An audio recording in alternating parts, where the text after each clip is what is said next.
8-Bit Adventures 1: The Forgotten Journey. An indie RPG released in the year of 2015 by Critical Games. It's always kind of a surreal mind shock to go and look up games that came out in previous years. 2015? Like, that was so long ago. But the games released?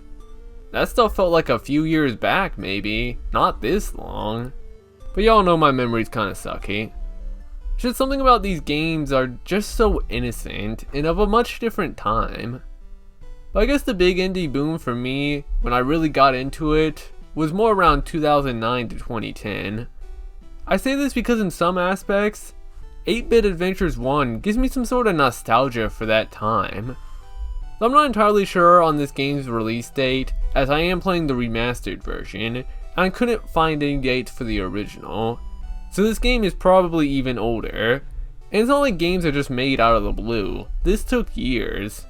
So yeah, there's probably some influence of the times in here.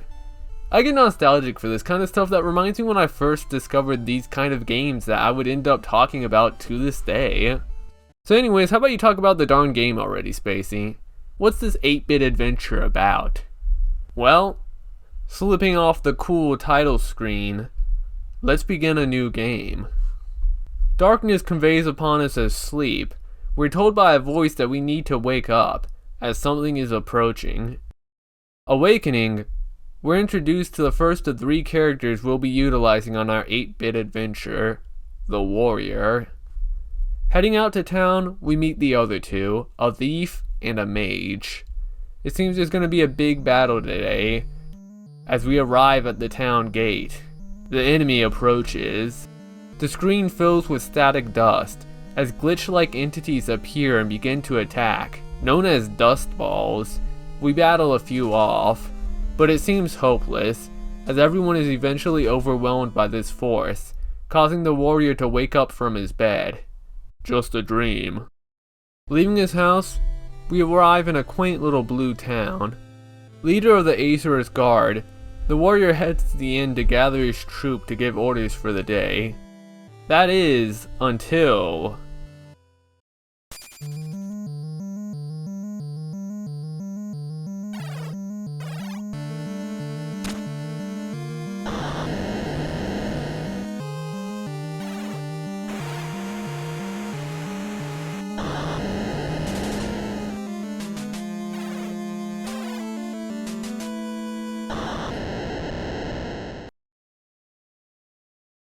Time has seemingly frozen alongside the people. The warrior surmises that he should head to the nearby castle ruins. Going in, the player explores the first dungeon of the game, getting used to the combat as just a solo character, and eventually leading to a boss guarding the blue orb. Upon victory, the warrior obtains this blue orb, and this causes the blue in this world to become unfrozen. And we're told to find the other orbs. This cleverly leads into us experiencing the stories of the thief and the mage, who go through similar scenarios, involving obtaining the green and red orbs respectively to restore the colors of the world. Being told the same goal of finding the other orbs, the characters eventually meet up. Soon after, and by that I mean like 2 hours later, listen, I'm trying to set up the story, just trust the process. We meet God. Or well, basically the one who controls this world, the computer, who is also the voice telling us to meet and connect with the other orbs. We learn of a great evil known as Dust, an outside entity, is seeking to enter this world and seize the life of all, and we need to stop it by going out and collecting some doodads. You know the deal. That's the basic premise of the game. Trust me, I skipped over a lot. I'll get more into it. I know y'all are like, Spacey, these characters' names are a little weird. Like, what the hell is a Jervis? And, no, I came up with those names. And y'all are like, oh, okay, that makes sense. Typical weird Spacey nameage. The characters don't have canon names to my knowledge. The game just opens with asking the player to name them. But for now, let's cut into some other stuff. This game's graphics and art style. I mean, it's a retro pixel look, y'all know. But there's some concerning inconsistencies. Like the pixel outline size on characters, which maybe it's just me, but it's mad noticeable when seeing 2 pixel wide and 1 pixel wide people at surprisingly often rates. The fact that some assets like the trees are just embiggened to represent the large trees, like it kinda just doesn't look good. Some more is the warrior sprite. Compared to other character and NPC sprites, it sticks out quite a bit. It just has oddly less detail than the others. I don't know, am I the only one who notices this? It's whatever though, it's probably not that big of a deal. I think this game looks fine. Regardless of my thoughts on the assets themselves, I can say the art direction is pretty good. Areas have a distinct and appealing look to them. I like the castle area in Theopolis a lot, alongside some of the towns. I always feel like I'm looking at something different, and the whole Game Boy area is so cool, with how it changes the menus and sprites. Oh, I haven't talked about that yet, huh? Give me a bit. Also, not entirely sure how this video will look. It has the potential to be very blurry. This game was made utilizing an older version of RPG Maker, which much like fellow game Venatura, caused issues with me trying to record it, as going full screen would instead change the resolution of my computer. I could not find success in the utilization of upscaling software, so this is what my footage actually looked like. I've just enlarged it. Hopefully it looks fine. These games continue to be the bane, but maybe I should just be a better person and find a way to solve this. Who knows? This might not be that big of a deal if the video looks fine. I'd not like to portray this game in a drastically different way which hinders the art of its creators. The music by Carfanu is pretty great. Big standout tracks for me were the battle themes, such as the second battle theme, which I always like when RPGs have multiple battle themes that change depending on story progression. Like, this is the Disc 2 battle song. Even though we aren't on discs here, a lot of RPGs back then, discs were like chapters, and usually end of big story moments, opening up the next disc with whole new music for familiar scenarios. I love when games do this, that's all I'm trying to say. With the second battle theme, the boss theme, and the final boss theme stuck out to me. The soundtrack was pretty great overall. Getting into the game design, this entire game feels like taking a normal RPG and cutting a lot of the fat of it, while still keeping a majority of the fun stuff. Incoming example, watch out! The player gets the airship in record time, about an hour into the game, so it's now possible to already travel and explore the world map with some good freedom. Airship rules are a little inconsistent. Some areas I can land on, some I can't. There's no rules or universal tiles that allow the ship to land. Sometimes I can land on a grass or trail tile, sometimes I can't, for no other reason than the devs not wanting me to go there yet. I was kinda negative on this at first, but I actually like that I can land wherever. I never enjoyed when games gave me an airship and it's like, oh, you can only land in forests or something like that. Like, darn, I thought I had the freedom to go anywhere, not a glorified teleporter to certain spots of the map. It does end up feeling more open, even if it's a bit arbitrary. I would say that this game is a great example of a good world map. Like, if you're gonna have a world map in a game, then study up. This one's nice. Tons of optional areas with rewards well worth the time. This game handles exploration well. Though, admittedly, I did get kinda lost on the world map pretty often. I wish there was a mini-map or something. I know, these zoomers coming in begging for mini-maps. But, structure-wise, this game is great at always giving the player a direction to go, so I was never lost in that sense. I was just unable to map things out in my head for the world. The most I can remember is that there's this awkward gap of empty space ocean in the world that feels like there was supposed to be something there, like maybe some islands or at least one more continent. Maybe it's for the unused tropical island area that gets mentioned later on. The dungeons aren't particularly anything special, but they aren't the bare minimum. There's treasures to find, side paths to take, some even have a switch to flip, which, yeah, I mean isn't much, but it's something. Some dungeons are a bit more interesting in terms of how to move around. Also love the screen transitions with how it closes and opens, by the way, like that's very stylistic. But it's in these dungeons and on the world map where the random encounters come out to play. So how do battles work in this game? Well, it kind of fits the premise of the game. similar to what we know at first, but then a twist gets thrown in. Everyone has a color in this world, red, blue, or green. Which is actually kind of funny. For a lot of these characters, they're only a certain color just because of the clothes they wear.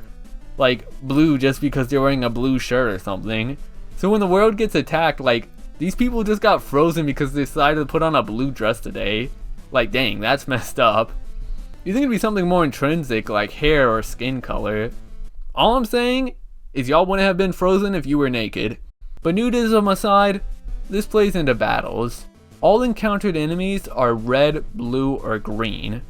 All attacks are red, blue, or green. Y'all probably know the triangle they're going for by now. Red beats green, green beats blue, blue beats red. And the type they don't beat, they do less damage to. Enemies typically have a way of showing their color through their sprites.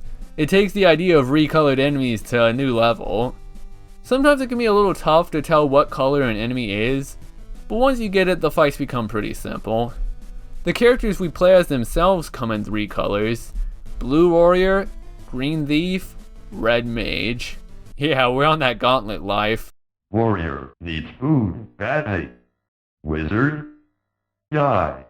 So while the standard attacks of these characters inflict their color element of their innate self, they also have a list of skills to be gained while leveling up.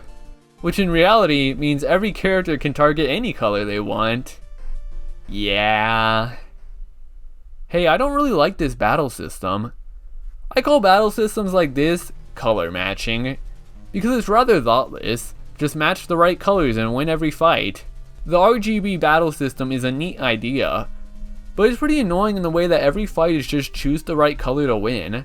Not a lot of room for my own expression and strategy when there is always a clear-cut, correct, obvious, optimal answer. It adds some unfun RNG to the game, where if the enemy targets my red character with a green attack, it does like no damage. But if they use a blue attack on that character, that party member is near dead now. Enemy attacks can be completely ineffective or extremely powerful, all because luck made them attack one character over the other. Maybe the idea is that I should be guarding in battles with characters who are not colorly favored, and it's neat that the system allows me to utilize all my skills, alongside shifting which characters should be attacking and healing. I think that the idea is that in fights, some characters are just at a natural advantage depending on the enemy layout. But the problem is that these 3 are kind of unbalanced in my opinion. The warrior is sort of a middle ground, but the red mage is damn near useless outside of healing. And that's only because he starts with a heal all spell. Everyone's got healing skills, but it scales with the intelligence stat.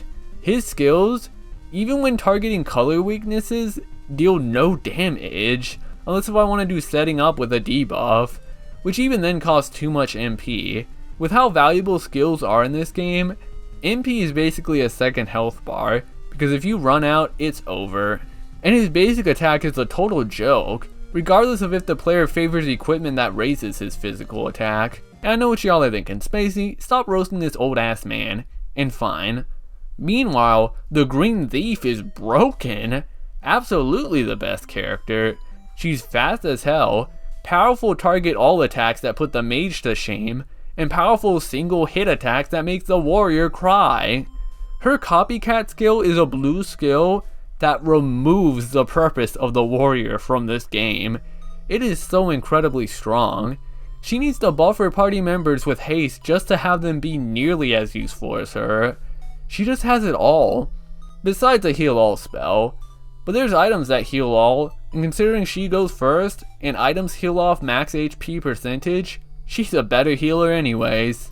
The Green Thief can inflict the blind status effect, that basically solves all encounters, as blind affects the accuracy of all attacks, even magical. It's powerful and works on bosses. The warrior exists to buff the thief's attack, and the mage exists to heal the thief when she's low on health. It didn't take long for me to notice that I was doing the same thing every fight. At most, the only difference would be using a different skill, but that's not the most brain-racking thing. It also doesn't help that this color system kinda homogenizes the enemies. There are only 4 enemies in this game: red, blue, green, and colorless. Colorless might seem a bit confusing, but it makes sense plot-wise. As to highlight that the dust is otherworldly, they don't share the same color mechanics as the enemies in this world. It's anything goes for these fights, which is really cool as a narrative aspect. It makes these encounters sort of stand out. It feels like we're fighting enemies from a completely different game or world. I like that. It's creative. So by now, it may seem that I'm speaking the idea that I think this RGB battle system is flawed and bad. But not at all. Keep in mind, this game was made by people. They clearly thought this idea was good, and I think there is some merit to it. I still remember thinking the boss fights were pretty fun, and the gaining of equipment through dungeons and the like was still solid. There's still a fun to striking an enemy's weakness and seeing a large number show up. I mean, I don't know, I just like these games. I can see a lot of people enjoying the simplicity of this game. Battles are fast, but always slightly tweaked depending on the colors. It's cool that the color mechanic is basically enforced in a way that players can't avoid it. They have to interact with it, which ultimately makes for a game that sticks out and stands as unique. And with every fight, I still have to be aware of my enemies and their colors. The main mechanic of this game is always on my mind, and it's necessary to win battles. So all I'm saying is, depending on your color blindness, just skip out on this game. It might not be possible for you. In some ways, these RGB battles remove death, but they add their own strategy. And while I personally don't like them in the long run, it is interesting, and it does work, considering this game only took me around 8 hours to beat. By the end, it was getting tiring. I think it's fine. I didn't mean to come off as totally harsh on it. And I'll admit that maybe the warrior was better than I gave him credit for. I don't think I got his ultimate weapon. I mean, looking at my achievements, I'm scratching my head. Like, I got the one for beating the final boss with every piece of ultimate equipment, but I didn't get the achievement for acquiring every piece of ultimate equipment. Like, I don't know, y'all gotta tell me on that one. Getting legendary gear was pretty fun though. I'll just always love that sense of exploration and finding new areas on my own accord. It was handled well, and getting to learn more about the characters while doing so was cool. Speaking of which, returning to the plot I was speaking on earlier, it does seem kinda generic at first, matching the generic title of the game. But the aspect of the dust and the computer does add a bit of a twist to it. But maybe this was more shattering stuff back then as a 2015 indie JRPG. The Steam page says it's a retro-style JRPG that focuses less on references and more on telling a story. But then this game hits me with the same jokes I swear I see in every game written like this. Like, y'all wouldn't believe my reaction when I first entered the factory area and immediately ran into an I am error joke. Like, there's no way this keeps happening. I feel like I just aged down. Like, shoot, we are back in the 2010s. Is some old guy about to tell me that it's dangerous to go alone before giving me an item? When the characters first meet the computer, they don't believe it about dust or any of that nonsense. So the computer tells them that we need to go to a different world under attack by the dust to understand it, leading us to this island with a Game Boy imprinted into the grass. And yes, I did try the Konami code, nothing happens. I thought this moment of entering this different world was so neat, as we go in a Game Boy. Like, this is such a fun idea. But then it's like, wait a second. PCs? Monsters? This town layout? Bruh, this is Pallet Town. We're in Pokemon. And yes, with the Pokemon parody designs. And at one point even a Mewtwo knockoff, which actually has story relevance. It partially made me roll my eyes and was kind of annoying, but it's fun, I guess. Like, at this moment, I really got the vibe like, wow, this is something I'd make in high school. Like, if I played this back when I was a teenager, I would have thought this was genius. What if we made them go to another world that's dying, and that world is just Pokemon? How funny would that be? This is what I kind of expect from 2010's parody games, you know? So after sitting through this whole Pokemon segment, my thoughts on the game began to mold. That this wasn't some brave game trying to be unique, instead living up to the genericness of its title with the same tropes and humor I've seen so many times before. But then it's like, the devs took a break or something after the Pokemon experience, because the game does start to get more interesting. Keep in mind, I was already enjoying my time. Like, despite the story not really connecting with me yet, the game was still kind of a vibe with just good world design and decent gameplay. I just like JRPGs, what can I say? And this was ticking checkboxes.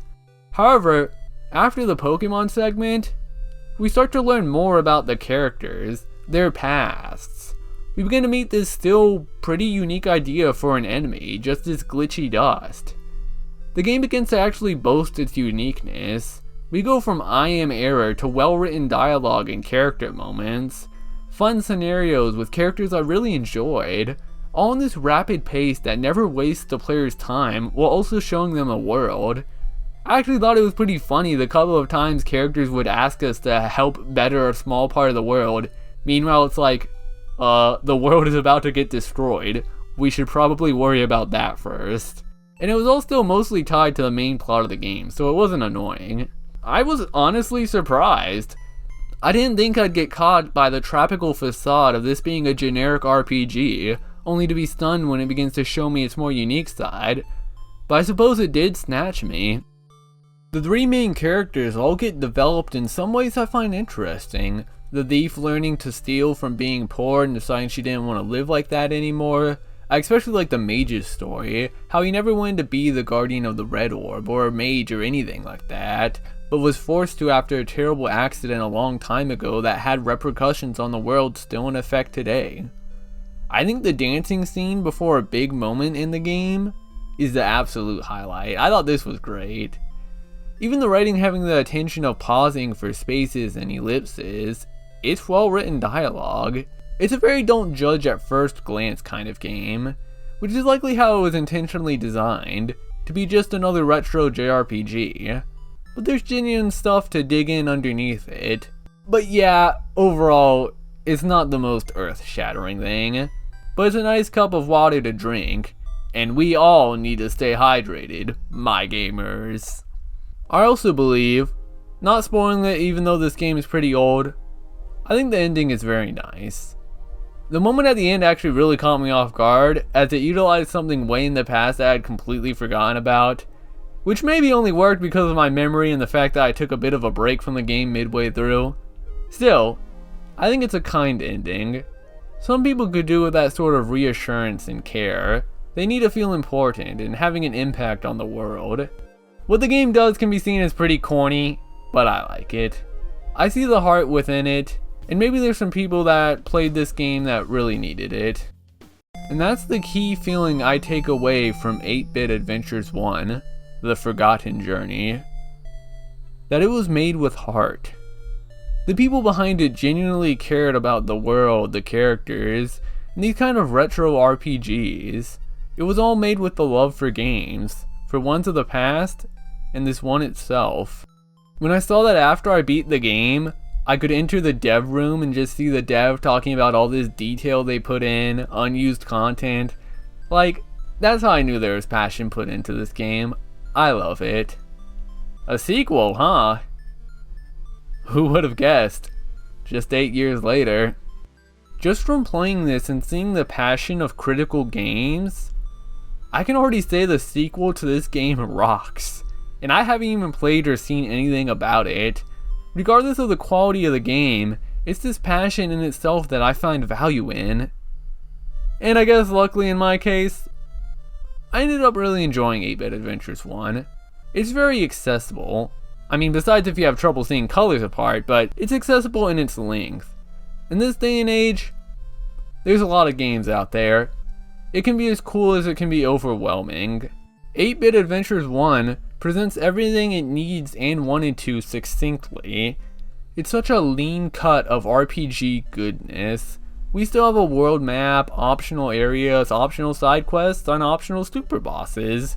Everything's here without any of the monotony that a lot of bigger RPGs wear proudly in their high completion times. Sure, massive games with thousands of hours of content can be impressive, but there's quality to shorter games that can manage to present all it needs and wants to in a complete, compact package. Absolutely excellent. I enjoyed my time with 8-Bit Adventures. Nowadays, it's not the most thought-provoking, interesting, or unique thing. Being unique can be hard in this age. But there's heart here, and it's fun. For some, it may even capture some vibes of early 2010s indie game fun, where it felt like anything was possible, and the idea of retro JRPGs were probably still fresh as hell. Crescent. But it's undeniable I'm here for a reason, and that is for the release of 8-Bit Adventures 2. I wanted to study the past before understanding the present. Though admittedly it was not the most thorough glance to the past, as I am opting to skip out on Tales Across Time and A Light in the Darkness. But I mean, darn it, I just want to play 8-Bit Adventures 2. I think this game is gonna rock. So I'll catch you all next time, as we head on to the next 8-Bit Adventure. Hey. Shouts to Celtris and Ken Chiago as always. Thanks so much. As well as everyone else. So, funny thing, this is present Spacey.